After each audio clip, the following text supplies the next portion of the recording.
말씀 고린도후서 1장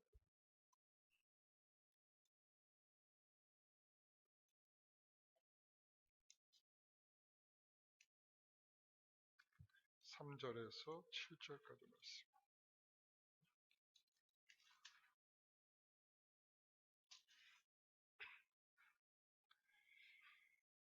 고린도후서 1장 3절에서 7절까지 말씀. 우리 한 목소리로 같이 읽겠습니다.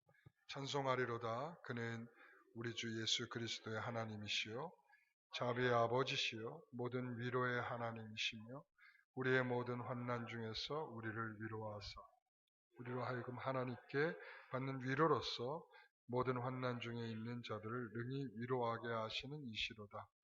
그리스도의 고난이 우리에게 넘친 것 같이 우리가 받는 위로도 그리스도로 말미암아 넘치는도다. 우리가 환난 당하는 것도 너희가 위로와 구원을 받게 하려는 것이요 우리가 위로를 받는 것도 너희가 위로를 받게 하려는 것이니 이 위로가 너희 속에 역사하여 우리가 받는 것 같은 고난을 너희도 견디게 하느니라.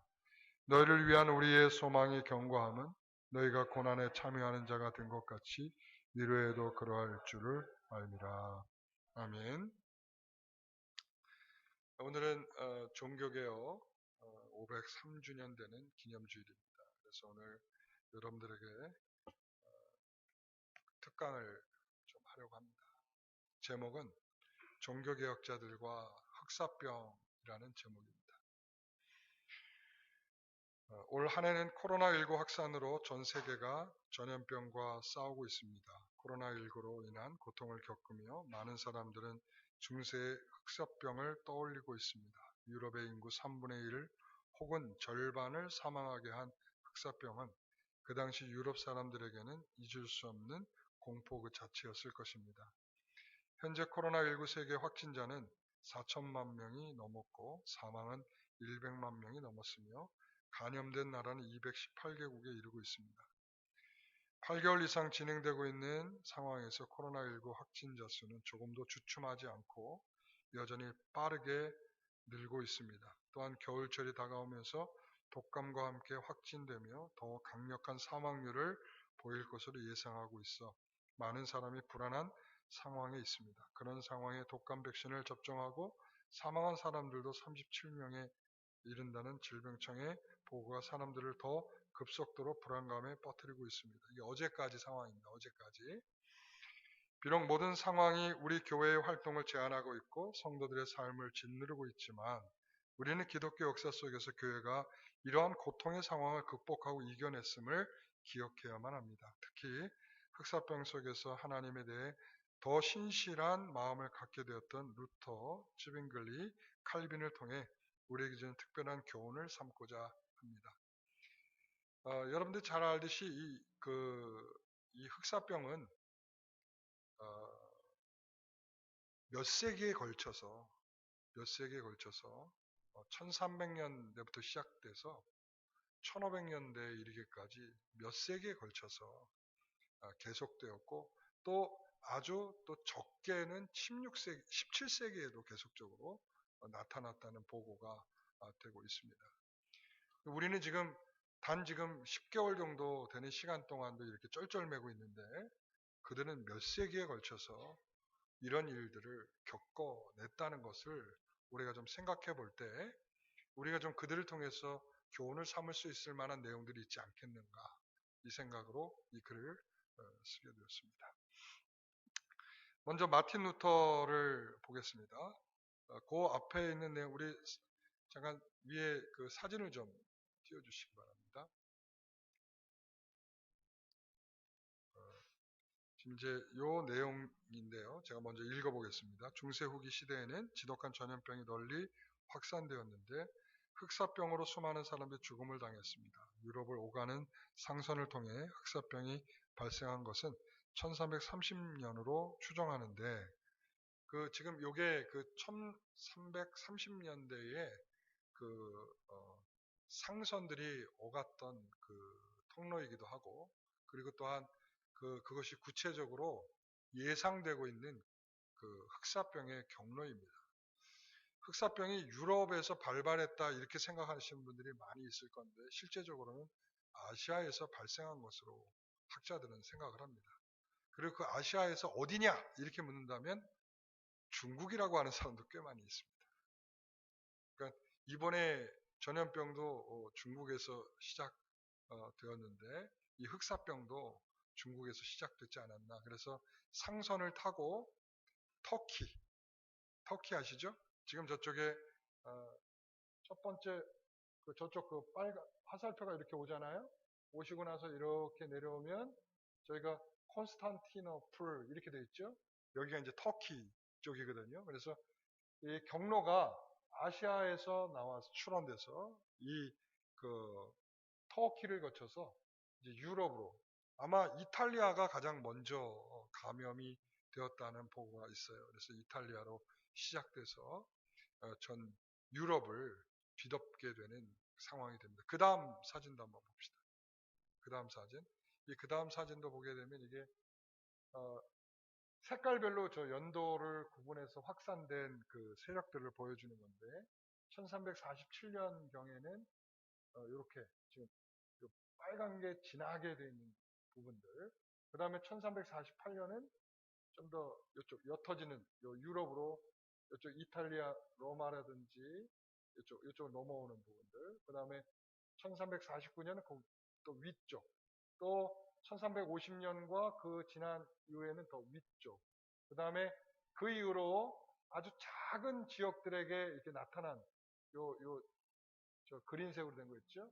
그리고 저기 밀란이라든지 이런 곳에 이렇게 연도 이후에도 처음에 발발할 연도 이후에도 계속적으로 나타났다는 상황들이 알려지고 있습니다. 그래서 그 당시 중세의 사람들은 소규모, 대규모로 반복해서 발생하면서 사망자가 2,500만 명 정도가 되었습니다. 죽음에 대한 두려움과 강박관념은 중세 말기 유럽 사람들에게 매우 강력한 영향력을 발휘하였습니다. 특히 흑사병은 인간의 죄에 대한 하나님의 심판으로 간주되었습니다.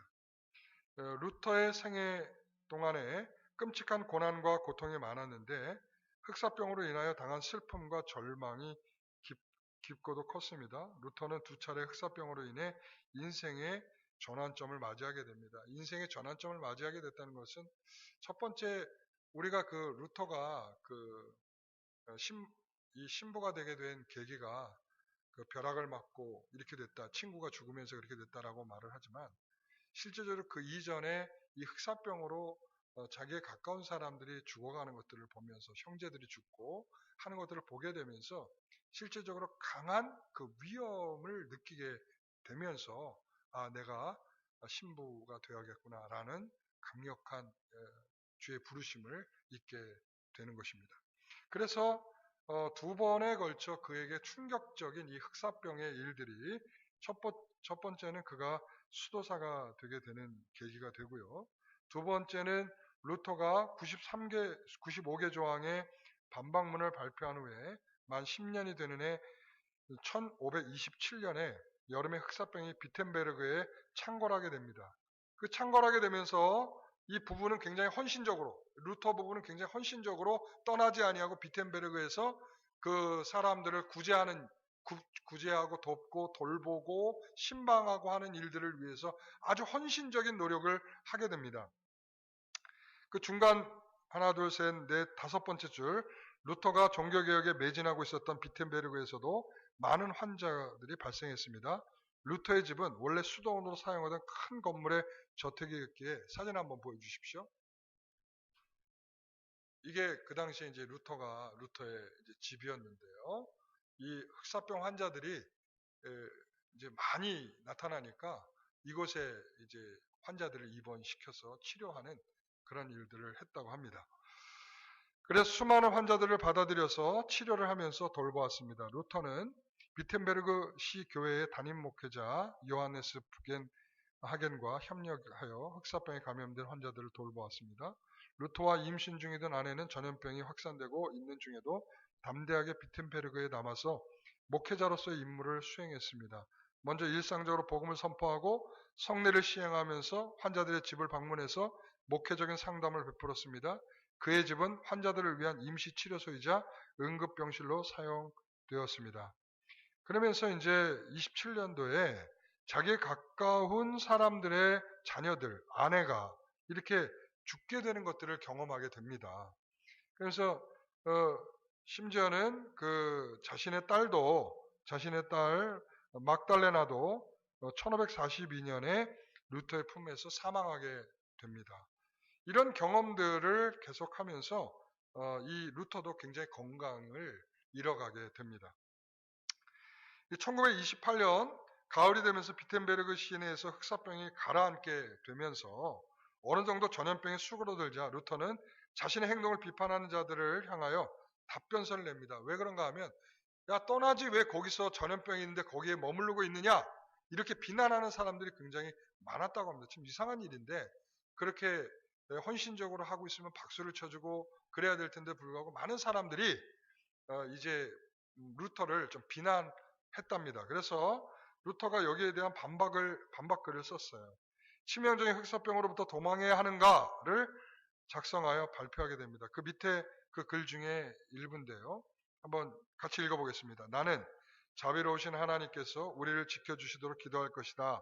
그리고 나는 향을 피워서 공기를 정화하도록 노력할 것이고 의약품을 나눠줄 것이고 관리할 것이다. 나는 나의 참석이 불필요한 장소와 시간에 나가지 않도록 삼가 조심해서 병균에 접촉되지 않도록 하고 감염이 되어서 다른 사람을 오염시키지 않도록 노력할 것이다. 그들의 죽음이 나의 부주함으로 인해서 일어나지 않도록 할 것이다. 만일 하나님이 나를 취하고자 하신다면 내게 원하시는 일을 수행할 것이기에 나는 내 자신의 죽음이나 다른 사람들의 죽음에 대해서 책임이 없다고 할 것이다. 하지만 내 이웃이 나를 필요로 한다면 나는 장소와 사람을 불문하고 기꺼이 갈 것이다. 이렇게 그의 답변서의 내용을 기록하였습니다. 그는 요한복음 10장 11절을 인용해서 목자는 양을 위해서 목숨을 내놓아야 하며 늑대의 공격이 있을 때에도 도망가서는 안 된다고 지적했습니다. 이런 공적인 임무가 주어져 있지 않은 사람들은 실제적으로 상식을 갖고 균형 잡힌 판단을 내려야 한다고 봅니다. 그래서 자기는 목회자니까 내가 이것을 끝까지 돌봐야 될 책임이 내게 있으니까 나는 머무르는 것이다. 그러나 보편적인 사람들은 그들이 형편과 그들의 여건에 따라서 행동할 수 있다. 이렇게 말하는 거죠. 그래서 루터가 이렇게 흑사병을 경험하면서 그에게 찾아온 실제적인 변화들을 우리가 보게 되면 이렇습니다. 루터는 이때를 기점으로 해서 기독교 교회의 목회자로서보다 따뜻한 안목을 갖추게 되었고 아마도 루터의 전생에 있어서 가장 힘들고 고통스러운 기간이 바로 1527년이었을 것인데 이때 종교개혁의 불씨를 살려내고자 그러니까 1517년에 있었던 종교개혁이 계속적으로 지금 이어지고 있는 상황 속에서 흑사병까지 창궐하면서 굉장히 어려운 시간들을 그러니까 사람들이 그럴 거 아니에요. 종교개혁이 지금 무슨 소용이 있냐 이렇게 사람들이 다 죽어나가는데 아마 그럴 수도 있었지 않았겠습니까? 그럼에도 불구하고 그 가운데에서 그는 끊임없이 이 종교개혁의 불씨를 꺼트리지 않으려고 굉장히 애를 썼다는 말이죠. 그것을 위해서 성경 강해와 설교, 논문을 끊임없이 출판하면서 매우 탁월한 학문적인 노력을 기울였고 이 처절한 아픔과 죽음들을 목격한 후에 루터에게 큰 변화가 왔는데 그는 성도들의 영적인 부분을 중요시하게 되었고 자신이 살고 있던 도시에 대해서 보다 목양적인 심성을 갖게 되었습니다. 여러분 생각해 보십시오. 지금도 우리 코로나19 있으면서 감염 위험 때문에 지금 독감 주사들을 맞고 있잖아요. 오늘까지도 또 더 많은 사람들이 또 죽은 것으로 나타나고 있는데 그래서 건강하고 컨디션 좋을 때 주사를 맞으십시오. 지금 그러고 있지 않습니까? 근데 그분들이 사망하는 시간들을 보니까 뭐 길어야 며칠 안에 갑작스럽게 죽을 줄 모르고 있다가 갑작스럽게 이렇게 죽게 되었다는 거죠. 여러분 지금 이것도 마찬가지예요. 흑사병도 갑작스럽게 사람들이 감염되고 며칠 시름시름 앓다가 죽어가게 되는 일들을 경험한 거예요. 그러니까 지금 루터의 마음속에는 어떤 마음이 드냐면 이 영혼들이 이렇게 죽어갈 때에 과연 이렇게 죽어갈 때에 그 영혼들은 어떻게 될 것인가? 그 영혼들은 지금 어떤 상태에 있는가? 이 영혼들을 내가 더 깊이 돌봐야 되지 않는가에 대한 아주 강력한 목회적 안목이 생기게 됐다는 거죠. 이거 굉장히 우리가 주목해 봐야 할 만한 이야기인데, 그러면서 루터는 흑사병을 하나님의 심판이며, 그러면서 이 죄가 결코 아무런 유익 없이 그저 지나가는 것은 아니라고 생각했습니다.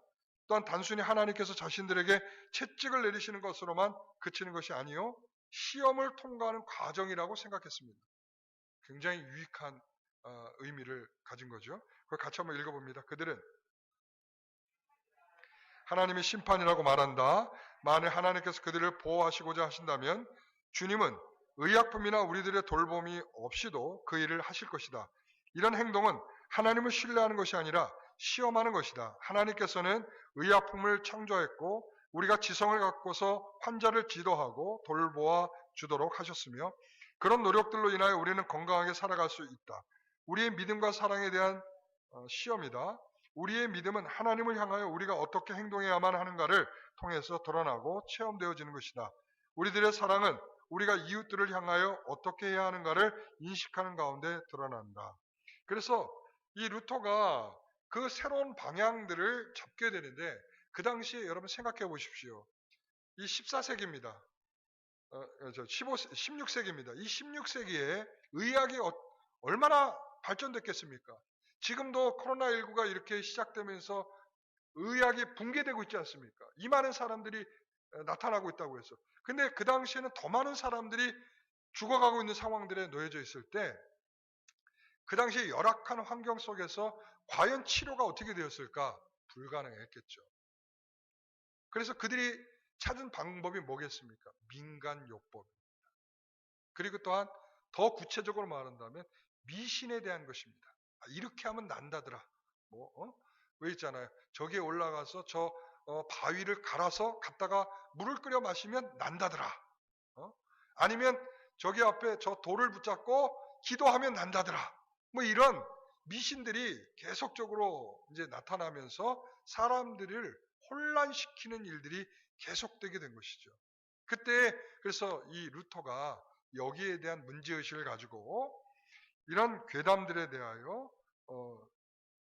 충분히 이제 바로잡을 수 있는 그런 안들을 마련하게 됩니다. 그래서 루터는 어떻게 흑사병의 상황에서 남을 도울 것인가에 대한 방법론을 제시하게 되는데, 첫째, 고통당하는 사람들에게 위로가 되는 하나님의 말씀으로 도움을 주어야 한다고 강조했고, 흑사병이 사라진 후에 루터는 모든 사람이 어떻게 살아야 하고 어떻게 죽어야 하는가를 교회에 나와서 설교와 성경 말씀을 통해서 배워야 한다고 조언했습니다.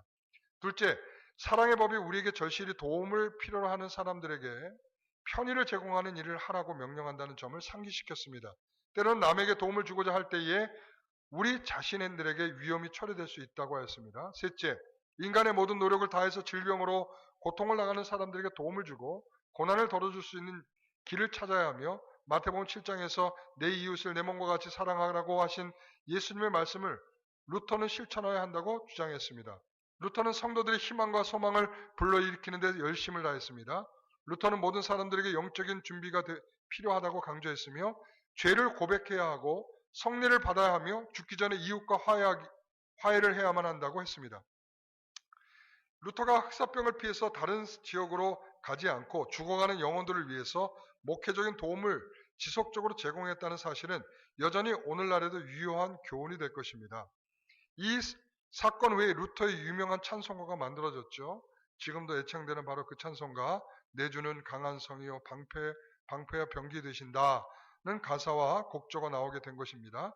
이 찬송은 모든 사람들에게 확신을 불어넣었습니다. 진리에 대한 확신을 잃지 않도록 기도하면서 순결한 믿음과 열정적인 사랑을 가지고 살면서 그리스도 예수 우리 주님이 지켜주셔서 그가 오시는 날까지 희망을 가져야 한다고 역설했습니다. 이처럼 이 루터가 가지고 있는 생각은 뭔가 하면, 이러한 속에서 영혼을 돌보고 이러한 속에서 그들에게 이 병 중에서도 하나님이 그들을 돌보고 계신다. 그리고 그런 돌봄의 책임을 목회자로서 이것을 감당해야 된다라고 하는 것으로 그 당시에 그런 책임을 느끼면서 그렇게 흑사병 속에서 자신의 사역을 감당해 냈습니다. 두 번째는 치빙글리라고 하는 사람입니다. 치빙글리는 민주의 사제라는 직책을 받고서 치빙글리가 취임한 후 불과 몇 달이 지난 뒤 1519년 8월에 흑사병이 도시 전체로 확산되었습니다. 이 쥐리라고 하는 도시에 이 흑사병이 돌게 되는데요. 여기서 보면 그들은 로마 카톨릭과의 싸움보다 훨씬 더 어려운 생명을 보존하려는 싸움을 해야만 했다라고 여기에 표현하고 있습니다. 그 다음 해이던 1520년에 봄에는 감염병이 줄어들었는데 대략 7천여 명이 사망했고 그 당시에 취리에 살던 인구는 약 5만 명이었다고 할 때 굉장히 많은 사람이 사망하게 된 것을 알 수 있죠. 그러면서 자신의 동생인 안드레아스도 포함되었다는 것이죠. 치빙글리 흑사병이 부르짖는 강구에서 자신의 한계를 깨닫고 창조주의자 구원의 하나님께 처절한 심경을 토로했습니다. 그는 열심히 죽어가는 환자들을 위로하는 일에 매달리다가 1519년 9월에 자신도 흑사병에 걸리게 되었습니다. 그 이전에 몇 달 동안 열정적으로 종교개혁을 추진하고 외쳤던 설교자가 갑자기 무력한 사람으로 전락하고 말았습니다. 치빙글리는 죽음의 문턱에까지 다다라서 하나님께 도움을 호소했습니다. 그가 흑사병과 싸우면서 한 간구들은 처절한 기도문 형식으로 남아 있습니다. 한번 같이 읽어볼까요? 도와주옵소서. 주 하나님, 이 고통 가운데서 도움을 주시옵소서. 제 생각으로는 죽음이 문 앞에 있습니다. 내 앞에 와서 기다리고 있습니다. 그리스도여, 당신께서는 저를 정복하셨습니다. 당신께 제가 부르짖나이다. 만일 이것이 당신의 뜻이라면 저를 공격하고 있는 이것들을 떼어내 주옵소서. 아니면 한 시간이라도 안식을 주시든지 평안을 주옵소서. 하오나 나의 날들 가운데서 죽음에 이르게 하시는 것이 당신의 뜻이라면 그대로 하시옵소서. 당신께서 무엇을 하려고 하시든지 제게는 지나친 것이 아니옵나이다. 지으시든지 아니면 깨뜨리시든지 나는 당신이 빚으신 그릇이옵나이다. 이렇게 치빙글리는 성경 안에서 자신의 한계를 발견하고 우리가 이런 전적인 하나님의 주권을 말할 때에 토기장이 비유를 이야기하지 않습니까?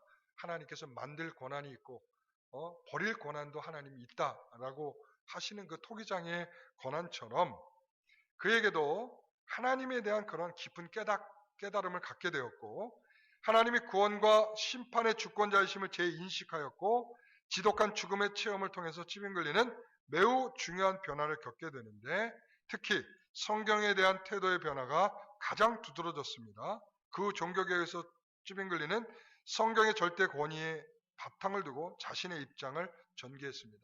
그러니까 치빙글리가 가장 큰 변화가 온 게 뭐라고 말하고 있어요? 성경에 대한 것이고 하나님의 주권을 그 안에서 발견하는 것입니다. 그러니까 성경에서 하나님의 주권을 발견, 아까 말하듯이 토기장이시다. 하나님은 토기장이시다. 하나님의 그런 권한이 있다. 우리를 죽이실 수도 있고 우리를 살게 하실 권한이 하나님께 있다. 그것을 아주 중요하게 깨닫게 된 것이죠. 그래서 그 이후에 치빙글리는 스위스 전역에 흑사병이 돌고 있다는 소식을 접하게 됐고 그는 황급히 취리시로 돌아가서 흑사병에 감염된 성도들을 돌아보았습니다. 그는 결코 피하지 않았습니다. 오히려 대부분의 귀족들과 부유층들은 도시를 빠져나가기에 바빴습니다. 그러나 치빙글리는 예외적으로 목회 사역지였던 취리시로 신속히 돌아갔으며 그곳을 떠날 수 없었던 가난한 성도들을 돌보았습니다. 왜 이 말씀도 이것도 그렇죠. 왜 양과 염소의 비유에서 예수님의 양과 염소의 비유에서 나에게 대접한 자, 나에게 대접하지 않은 자를 말할 때 가난한 자들에게 했던 그 일이 곧 내게 한 것이다 라는 그 책임을 치빙글리가 강력하게 느낀 것입니다. 그래서 치빙글리는 종교개혁은 그의 흑사병 이후에 획기적인 전환점을 맞이하게 되는데 흑사병 이후로 치료해서 치빙글리를 반대하던 자들은 일단 소수로 전락하게 되고 특히 그는 몇 차례 중요한 대토론회를 통해서 도시 지도자들에게 성경 전문가로서의 설득력을 발휘하였습니다. 그 성경을 통해 목사의 임무를 더욱 강조하였으며 부패한 로마 가톨릭의 사제들과 주교들에게서 벗어나서 개혁된 교회의 목회자라는 사실을 역설했습니다. 그는 교회의 개혁을 염원하는 성도들로 하여금 하나님의 말씀을 듣게 해주는 일에 기뻐하면서 하나님께서 진정한 주인이 되심을 보여주는 사람들이 바로 목회자라고 하였습니다. 자, 그러면서 흑사병을 경험한 찌빙글리는 성경을 중심에 두고 하나님의 절대 주권을 강조하면서 자신에게 맡겨진 종교개혁을 강력하게 진행될 수 있는 논쟁을 이끌어 갔습니다. 자, 이렇게 됐죠. 그래서 그의 찌빙글레 체험된 신앙, 하나님의 주권 사상은 이런 것입니다. 모든 신학에서 가장 중요한 요소로 광범위하게 작용을 했고요. 그래서 고통스러운 겨울을 보내고 난 후 1520년 봄의 7위에는 서서히 회복되기 시작했습니다. 고난의 시기를 겪으면서 찌빙글레는 매우 중요한 교훈을 인식하게 되었고 자신을 그릇이라고 비유하면서 그가 깨달은 것은 하나님이 하시는 모든 일이 섭리적이라는 사실입니다. 찌빙글레는 이러한 체험에 기초하면서 하나님의 절대 주권적 통치와 보호를 확신하게 되었고 그는 인간의 죄악됨과 오직 하나님의 은혜를 인하여 구원을 얻게 된다는 것을 강조하였습니다. 사람의 그 어떤 일이 일어나든지 하나님은 신뢰를 받으실 뿐입니다. 같이 읽어보겠습니다. 만일 불행과 질병이 닥친다면 마치 열쇠 수리공이 낡은 도구를 버리는 것처럼 하나님께서 당신을 낮추시고 있다는 점을 늘 기억하라. 아마도 하나님께서는 이 목적을 위해서 당신을 다시 들어올리실 것이다. 그렇지 않다 하더라도 당신은 그것이 잘못된 것이라고 생각해서는 안 된다. 오직 그분의 뜻에 당신 자신을 끊임없이 복종시켜야 한다. 이러한 일들에 있어서 우리가 하나님의 섭리를 올바로 이해한다면 우리의 양심은 고요함과 평안과 기쁨과 안식을 훨씬 더 누리게 될 것입니다. 자, 이렇게 찌빙글리는 자신이 그 죽음을 경험했잖아요. 그 죽음을 경험하면서 하나님 앞에 진정한 고백을 하게 된 거죠. 정말 하나님이 나를 더 쓰시겠다면 나를 살게 하실 것이고 그렇지 않고 하나님이 나에게 더 이상 어떠한 내용을 주지 않는다면 나는 오늘이라도 하나님 데려갈 수 있다. 거기에 대해 우리는 항의할 수 없고 그 하나님의 뜻은 존중돼야 된다. 이 굉장히 하나님의 주권적인 태도로서 이 병 이후에 갖게 된 이 찌빙글리의 생각입니다. 자, 그 다음 세 번째 누구죠? 칼빈입니다. 칼빈의 생애 기간 동안에 그가 살았던 도시들과 스위스 지역에 흑사병이 모두 5차례나 휩쓸고 지나갔습니다. 굉장히 여러 차례 나타났죠. 1542년 가을에 흑사병이 다시 스위스 전체와 특히 제네바를 강타하게 됩니다. 아마도 프랑스 군대가 제네바에 머물렀다가 떠난 후 1년 이후 흑사병이 급속히 확산되었으며 그해 흑사병에 감염되어 사망한 사람들이 급속히 늘어나서 제네바 인구의 3분의 1이 사망하고 말았습니다. 칼빈은 이러한 흑사병이 전파되는 상황에 대해서 두려워했습니다. 그가 마음을 나눈 친구 피에르 바레에게 보낸 편지에서 두려운 속마음을 털어놓았습니다. 또한 그는 스트라스부르크에 있었던 시절의 흑사병으로 인해서 사망한 동료들을 돌보면서 내 영혼이 부서지고 내 정신이 완전히 죽은 사람들로 압도당하고 말았다고 호소하였습니다. 그러나 칼빈은 그런 상황에서도 병자들과 가난한 자들을 돌아보는 목회적 돌봄 사역을 멈추지 않고 더욱 헌신적으로 감당하였습니다. 흑사병 이후 칼빈의 신학은 고난과 재해를 경험한 칼빈은 이 모든 사항들을 하나님의 섭리와 연계시켰습니다. 하나님께서 결코 게으른 관찰자로 우주 만물을 바라보는 분이 아니라 열쇠를 쥐고서 모든 사건을 통치하시는 분이라고 칼빈은 강조했습니다. 기독교 강요 1권 16장에서 18장에서 칼빈은 섭리를 다루고 있습니다. 그는 우연적으로 보이는 시간들까지도 심히 자연재해까지도 모두 다 하나님의 계획을 실행하시는 일환이라고 보았고 다만 우리의 지식과 판단으로 다 이해할 수 없는 필연적 목적과 원인이 담겨져 있다고 강조했습니다. 하나님께서 만물을 통치하고 주관하시는데 어찌하여 흑사병이나 코로나 바이러스 같은 전염병이 발생하느냐고 반문할지 모르겠습니다. 칼빈은 종교개혁 시대 동안 하나님의 섭리에 대한 사상을 크게 발전시켰습니다. 하나님은 영원한 통치자이시며 보존하시는 분이시다. 하나님은 모든 만물을 단순히 통치하시는 분이 아니라 유지시키고 영양을 공급하고 보호하신다. 심지어 참새까지도 다 포함된다. 하나님의 섭리는 사람의 제한된 지식으로 다 파악할 수 없기에 모든 일들의 참되고 정당한 원인으로 인정해야 된다. 또한 경솔하게 판단하지 말고 함부로 따지려 들려 하거나 반대로 공포에 질려서 두려움에 빠져서도 안 되며 하나님의 공의와 지혜의 순결한 빛으로 모든 움직임 하나하나를 통제하시고 주관하셔서 올바른 목적을 향하여 질서 있게 나가도록 하신다는 사실을 믿어야 한다. 세상의 환란이 결코 우리 우연의 산물이 아니라 하나님의 섭리 가운데 진행됨을 인정하고 올바로 받아들이는 자들에게는 어떤 유익이 있을까? 경건한 사람의 마음에는 하나님으로부터 오는 위로와 평안이 주어집니다. 인생의 삶을 위협하는 무수히 많은 상황들과 죽음의 위기들 속에서 살아가면서도 하나님의 돌보심에 대한 확신과 용기를 가질 수 있습니다. 우리의 몸은 수천 가지 질병을 담은 그릇이므로 죽음으로 포장되지 않는 삶을 살아갈 수 없습니다. 인간에겐 질병의 두려움과 공포가 항상 함께 깃들여 있으므로 재난에 대해서 칼빈은 회개를 촉구했습니다. 같이 한번 읽어보겠습니다. 하나님께서 전쟁이나 전염병이나 어떤 재난으로 나를 치시는 일이 간혹 있다. 이처럼 모두에게 임하는 채찍을 받으면 모든 백성들은 자신을 책망하고 죄를 고해야 한다. 이게 굉장히 중요한 칼빈의 이 섭리에서 중요한 내용입니다. 그러니까 이것은 우리에게 혹시 있을지 모르는 죄악이 있다. 그러므로 이러한 재난들 속에서 그냥 흘려보내지 말고 그냥 두려워만 하지 말고 하나님께 조용히 자신을 기도해야 한다. 이게 지금 칼빈의 생각입니다. 이 부분은 1543년 증보판에 새롭게 추가된 것이기에 그가 체험했던 제네바 교회의 흑사병에서 절망적인 두려움을 기억하게 하는 부분이다. 칼빈이 이 부분을 추가했을 때 그는 흑사병이 어느 정도 약해지고 있는 것을 인식하고 있었을 것입니다. 칼빈은 국가적인 재난과 환란을 맞이하며 먼저 하나님의 거룩하심을 기억하고 회개의 기도를 올려야만 한다고 가르쳤습니다.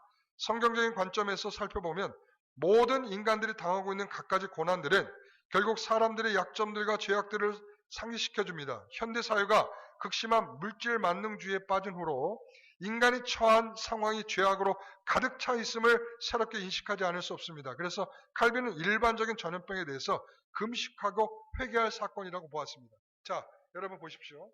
아까 이 전염병이 옮겨간 통로가 뭐라고 말했어요? 뭐 때문에 그렇게 됐다고 그랬죠? 예? 아시아부터 시작해서 터키로 그리고 유럽으로 이렇게 옮겨가게 된 이유가 뭐라고 그랬어요? 네? 상선 때문이라고 그랬죠. 상선. 여러분 이 대목에 주목하셔야 합니다. 그리고 또한 오늘날 보십시오. 오늘날 코로나19를 확산시키는 중요한 이유가 뭔가 하면 우리의 엄청난 산업의 발전 때문이라고 생각됩니다. 이 산업의 엄청난 발전은 우리가 아주 단시간에 사람들이 이동하게 되고 또 수많은 사람들이 한 장소에 모이게 되고 또 수많은 사람들이 한순간에 경험하게 되는 일들이 생기게 되는 거죠. 그러니까 전에는 이런 것들을 상상할 수 없는 일들인데 결국은 산업의 엄청난 발전 그리고 더 많이 가지려고 이 발전하면서 그것을 가지려는 사람들 때문에 이것들이 이제 나눠지는 과정에 그리고 무역하는 과정에 계속적으로 생겨나는 일들이 된 거죠. 그러므로 우리가 먼저 이 상황 속에서 여러분 잘 생각해요. 이 코로나19 바이러스가 이거 끝나면 끝이다 이렇게 생각하는 사람들이 많이 있을 수 있는데 여러분 이게 시작일 수 있습니다. 뭐가 시작일 수 있는 거냐면 코로나19 바이러스는 많은 사람들이 그런 얘기예요. 이게 어느 날 갑자기 생긴 것이 아니라고 말합니다. 제가 예전에 한번 설교하면서 얘기를 했잖아요. 우리가 메르스가 있었고 사스가 있었고 그 에이즈라는 바이러스가 있었고 이 바이러스도 계속 있잖아요. 이 바이러스들이 어느 날 생기면 그냥 사라지는 게 아니에요. 맨 처음에는 사람에게 유해를 주지 않을 정도의 약한 바이러스였다가 점점 이런저런 것들로 이렇게 발전되고 변화가 되면서 사스도 되고 메르스도 되고 그리고 또한 이렇게 코로나19 바이러스도 되어가는 거죠. 그런데 지금도 우리에게 밝혀지지 않은 바이러스가 지금 학자들이 말하는데 한 500가지는 있다고 말합니다. 그러니까 그러면서 덧붙여서 하는 말이 뭔가 하면 코로나19는 이제 신호탄에 불과하다. 이것만 끝나면 우리가 뭐가 되겠지 이 생각을 하면서 있는 우리들의 입장으로는 정말 충격적인 이야기죠. 우린 코로나 언제 끝나나 이것만 바라고 턱 꿰이고 바라보고 있는데 이게 끝나도 뭐가 또 올 거라는 생각을 하게 되면 정말 두렵죠. 그리고 여러분 잘 아는 것처럼 이것도 코로나가 끝날 것이라고 가정하는 것은 이런 거죠. 이게 변형되지 않고 지금 개발하는 약으로 이게 약발이 듣는다라는 것을 가정할 때 내년에 종식된다. 이 생각을 하는 거예요. 내년 연말 정도 가면 아니면 내후년 초가 가면 근데 그것도 이 변이가 일어나지 않을 때 근데 잘 아는 것처럼 자기가 그 생존 본능 바이러스가 생존 본능이 굉장히 강하기 때문에 살아나기 위해서 숙주에 계속 안착하기 위한 변이를 계속적으로 해나갑니다. 그러니까 이것이 어느 순간에 또 다른 지금의 약으로 듣지 않는 또 다른 변이가 일어나면 지금까지 개발하던 건 다 0으로 돌아가는 거예요. 그렇기 때문에 우리는 지금 이 순간에 제가 여러분들에게 위협을 주려는 것이 아니라 여러분 흑사병이 수세기 동안 그들을 괴롭히고 또 죽음에 이르게 한 질병이 되었다는 사실을 우리는 생각하면서 우리는 좀 더 이거를 어떤 방식으로 대해야 되는가를 이제는 우리가 그리스도인답게 우리가 하나님을 믿고 섬기는 자들답게 오늘 이들이 주는 힌트들을 좀 받아야 될 거라고 생각이 듭니다. 자, 그래서 거기에 보면 자, 그 굵은 글씨 있죠. 우리가 비참한 중에 처할 때마다 언제나 우리의 죄악들이 마음에 떠올라야 하며 그런 처지를 징벌로 여겨서 회개가 나와야 할 것이다. 마지막으로 하나님의 섭리 사상을 이해하게 되는 성도들에게는 위로와 희망이 주어집니다. 하나님은 진노 중에라도 언제나 공의로우신 분이십니다. 경건한 성도는 하나님의 안전한 보호 안에 있다는 확신으로 위로를 얻습니다. 세상은 목적 없이 가는 것이 아니며 주께서 언제나 어디서나 일하고 계시며 하나님의 섭리적인 간섭이 작동하고 있습니다.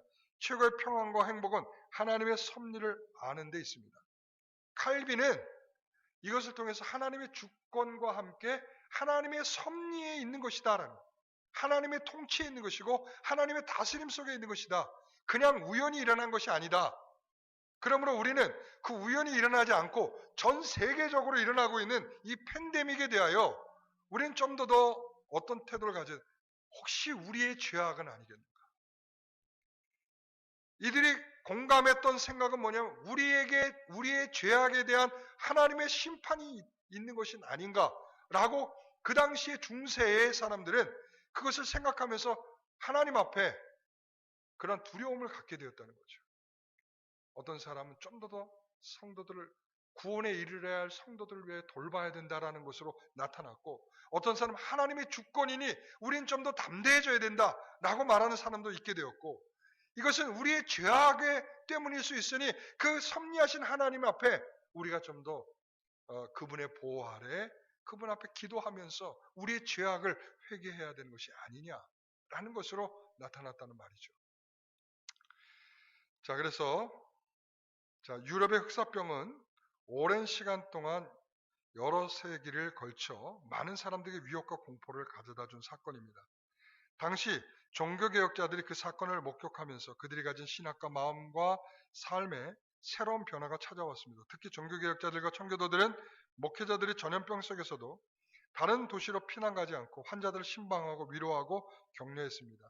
흑사병을 경험하면서 종교개혁자들 루터는 성경에 대한 확신을 더욱 가지고 이웃 사랑하기를 최선을 다했으며 찌빙글리는 하나님의 주권 사상 속에 겸손한 성도가 되기를 힘썼으며 그리고 칼빈은 하나님의 주권에 대한 섭리를 강조하였습니다. 그 섭리는 하나님 앞에 우리가 죄인이라는 사실을 더욱 인식하고 회개하여야 하며 하나님의 섭리 속에 있는 신자는 어떤 죽음의 심판을 두려워하는 순간에도 최고의 평안을 누리게 된다는 것입니다.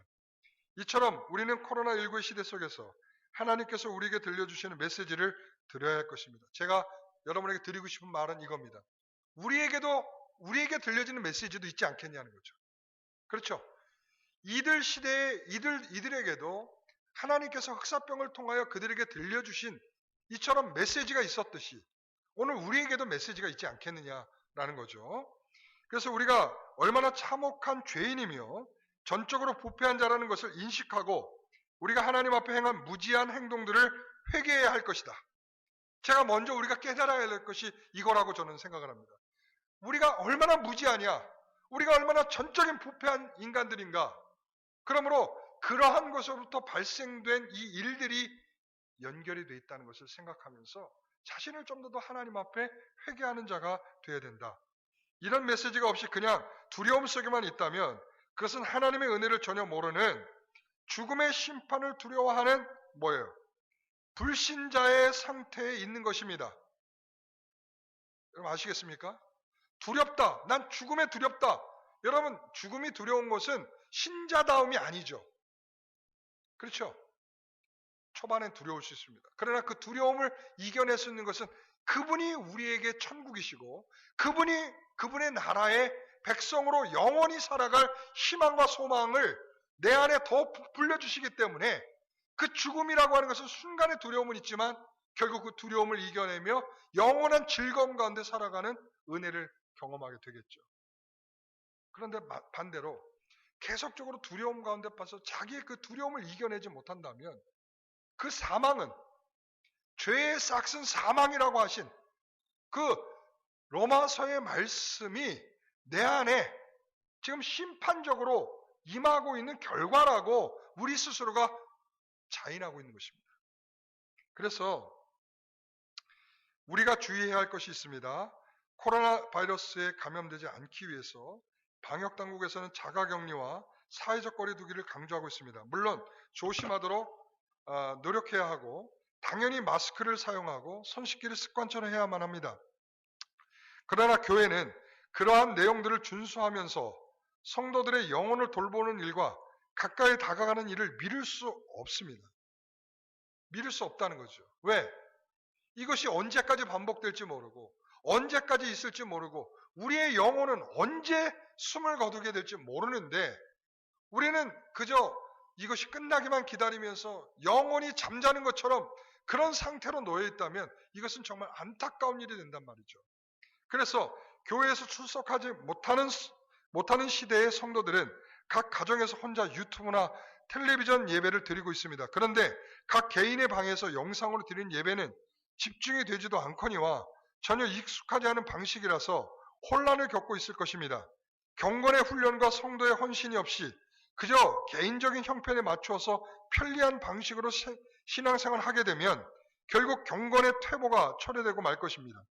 영상으로 예배하면서 자신의 신앙이 좋아졌다고 말하는 성도는 한 사람도 들어본 적이 없습니다. 결국 이 일이 장기화되면 각종 시련과 유혹에 대처하지 못하는 믿음의 심각한 붕괴 상황에 처해지게 될 것입니다. 이미 누군가에게는 다시 교회에 출석해야 할 마음을 잃어버린 성도들도 있을 것입니다. 지금부터라도 우리에게 주신 경건의 행위를 함께 하고 개인적으로도 성도의 교제를 이어갈 수 있도록 서로 돌아보고 요청하는 일들이 있어야 할 것이며 하나님께서 이 시기 동안 내게 주신 메시지에 귀를 기울이는 일을 해야 할 것입니다. 여러분 충분히 이해가 되셨죠? 네. 그래서 우리가 정말 이런 시대에 있다는 것도 어찌 보면 참된 신앙인에게는 기회입니다. 기회입니다. 전 그렇게 생각합니다. 그러나 교회에 대하여 또한 주님에 대하여 참된 믿음을 갖지 않고 있는 사람에겐 도망갈 기회입니다. 둘 다 기회죠. 그러므로 우리가 이 기회를 어떻게 잡도록 하나님께서 우리를 이끌어 가실 것인가. 하나님께서 우리에게 들려주시는 메시지를 우리도 들으면서 우리의 삶을 조용히 살아나가야 할 것입니다. 그러면서 제가 여러분에게 당부드리는 마지막 문구가 그거죠.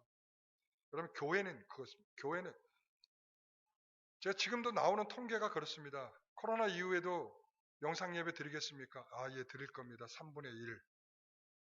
3분의 1의 성도들은 이 코로나19를 통해서 3분의 1은 놀라운 즐거움을 경험하게 됐습니다. 교회를 나오지 않고도 신앙생활할 수 있다는 것을 알게 되었습니다. 그런데 교회가 왜 있어야 하며 교회로 왜 모여야 하는가를 충분히 이해하지 못한 성도들에게는, 그리고 그것을 통하여서 얻게 되는 큰 유익과 복됨을 누리지 못하는 성도들에게는 그것이 이제 그들을 도망가게 할, 교회 밖으로 나가 우리 이곳에서 이렇게 예배하면 되겠다라는 생각을 하게 할 중요한 내용이 되었을 것입니다. 그러나 여러분, 교회는 우리가 함께 모여야 할 코이노니아가 있는 것입니다. 그리고 교회는 거룩한 성도로 나아가는 성화라고 하는 참된 성도들이, 의를 입게 된 성도들이 걸어가야 할 함께의 공간입니다. 여러분, 우리 스스로를 잘 알지 않습니까? 우리 스스로가 혼자 살고 있다면 얼마나 부도덕하며 얼마나 못난 짓을 하며 얼마나 제멋대로이며 얼마나 편안함을 쫓아 살아가겠습니까? 그런데 옆에 있는 사람을 보니까 굉장히 신실하고 주를 위해서 애를 쓰고 날마다 기도에 힘쓰고 주를 위해서 충성스럽게 하는 성도를 옆에서 바라본다면 그 교회의 공간은 나에게 또 다른 성화를 바라보도록 하는 그런 장이 되는 것입니다. 그러니까 단순히 예배를 드렸느냐 안 드렸느냐로 따진다면 영상 예배 괜찮습니다. 그러나 진정한 성도로서 주의 나라를 바라보며 그의 나라를 꿈꾸는 자들에게 있어서의 교회는 이미테이션입니다. 뭐에 대한 이미테이션? 하나님의 나라에 대한 이미테이션입니다.